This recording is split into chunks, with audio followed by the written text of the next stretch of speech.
some video leaving the neighborhood to show you kind of where you end up or where you go out.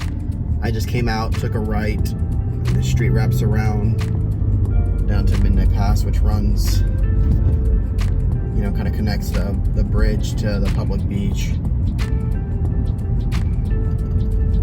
But all these homes are, you know, 50s, 60s built, so a lot of them were traditionally built as smaller, you know, 3-2s or 2-2s, and over the years have been updated, and some have been added to and built on and everything else. So as we come to the front of the neighborhood, I'm going to take a left to get out of here, and then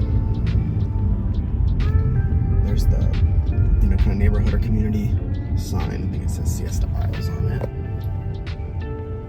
You can see that. All decorated, and then it comes out here. And then if you were to take a right, which actually you could take the actual neighborhood out and to the right, and then not have to get on the main road to go to the main beach. And then this is taking the left is going back toward the mainland, downtown Sarasota. I'm heading into the real estate office. I'm going to put together those videos for you and then shoot them over to you this morning so you have them. But this is basically where I turned off the video last time,